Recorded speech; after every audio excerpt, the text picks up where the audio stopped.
So good afternoon, Miss. I am Jenny Anyas, a third-year nursing student from the Mati Doctors College. So today I'm going to perform the written demonstration about tracheostomy care. So first is greet patient and introduce self.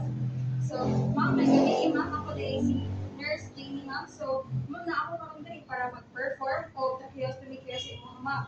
Mani siya makatabang para makahinga ka o tarong, ma'am, and para ma-maintain ang airway patency nimo, ma'am.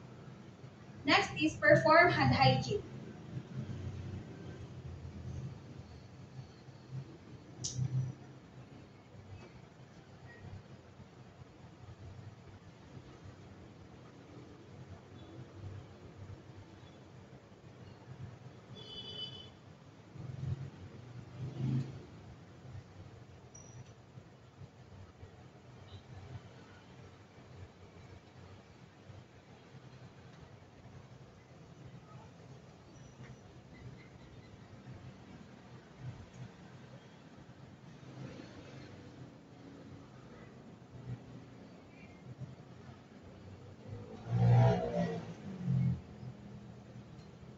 Next is provide for client's privacy. So, assuming na naay privacy curtains.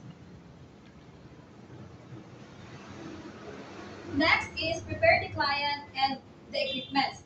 Assist the client to semi-fowlers or fowler's position to promote lung expansion. So, ma'am, pwede pa kumugulit ng i-position ka ito sa mga fowler's position. So, kaya mo ka, ma'am. So, ma'am, you should touch, ma'am. So, okay, ma'am, thank you. Next is open the tracheostomy kit or sterile basins pour the soaking solutions and sterile normal saline into separate containers.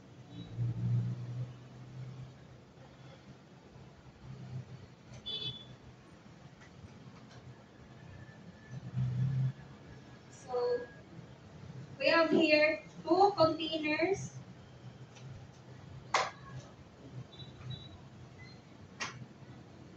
So first is we're going to pour the soaking solution. We have the hydrogen peroxide and the half normal saline. Then the other container, we're going to pour the normal saline. The next is open other sterile supplies as needed, including the sterile applicators, the sterile kit, and the tracheostomy dressing.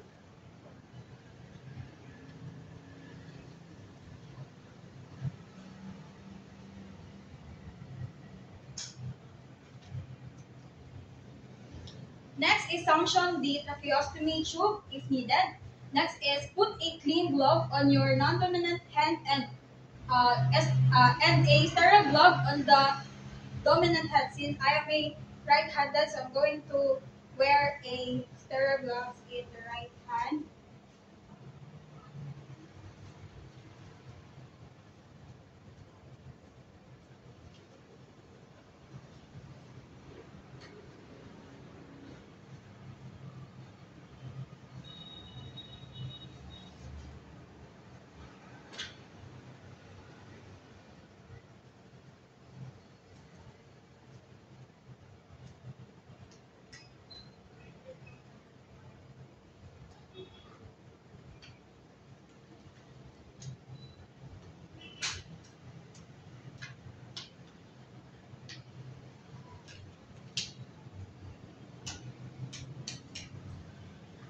Next is sanction the full length of the tracheostomy tube to remove secretions and also ensure a patient airway.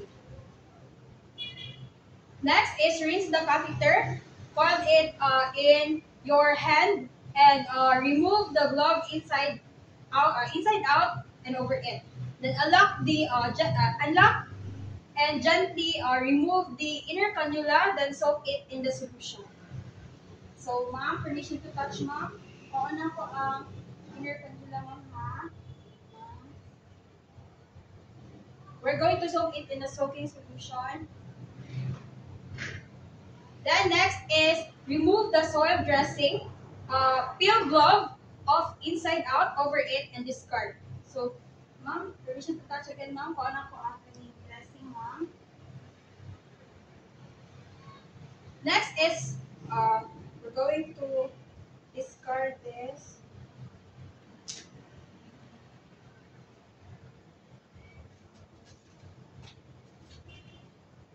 Next is we're going to put on sterile gloves, keeping the dominant hand sterile.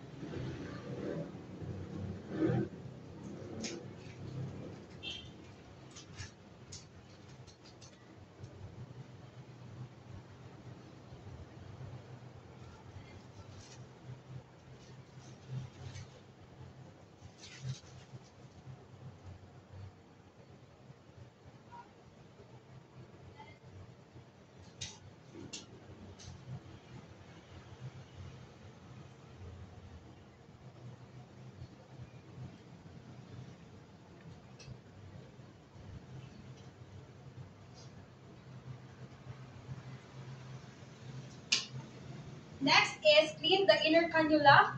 Remove the inner cannula from the soaking solution. Then next is clean the lumen cannula thoroughly using the brush or pipe cleanliness. Moisten with sterile normal saline. Inspect the cannula for cleanliness by holding the sterile normal saline.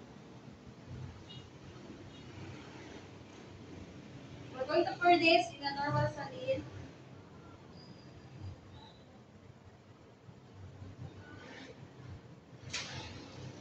Then, next is we're going, after rinsing, gently tap the cannula against the inside edge of the sterile saline container. Use a pipe cleaner folded in half to dry only the inside of the cannula. Do not dry the outside to avoid irritation. We're going to pour this in the saline, normal saline.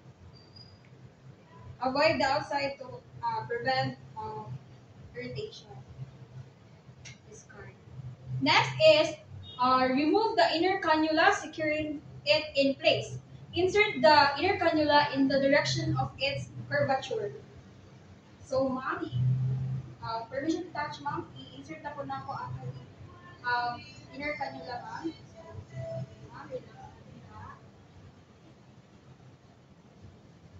next is lock the cannula in place by turning the lock, if present, into a position to secure the flange of the inner cannula to the outer cannula. So, ma'am, permission to touch, ma'am. Ilak na po na para ma-secure na di siya matanggal. Next is clean the incision site and the tube flange. Clean the incision using the saline moisten sterile applicators or gauze. Then handle with you and handle also with your dominant hand. Use each one, then discard. You can also use this for this Vaseline. Ma'am, ako ani ko ano then discard. If permitted, use half-strength hydrogen peroxide to remove crust in separate sterile container. Rinse thoroughly with saline moisten gauze. Then also, next is clean the flange of the tube in the same manner.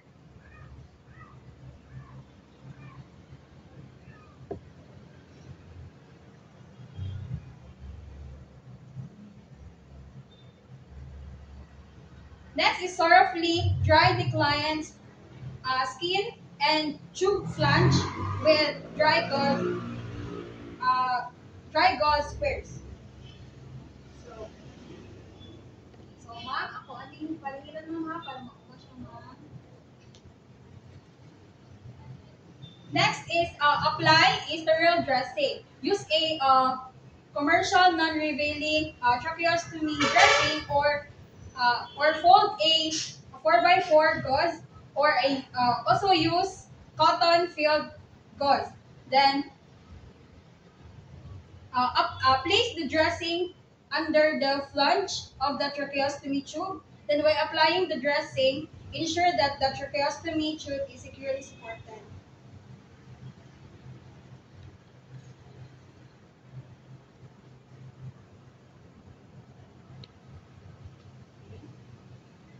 Next is change the tracheostomy ties, then change as needed to keep the skin clean and dry.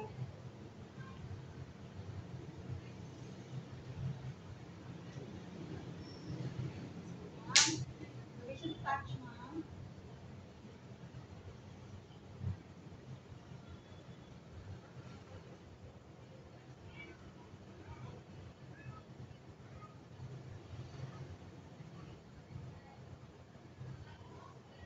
So that's all for my return demonstration about tracheostomy care. Thank you for listening.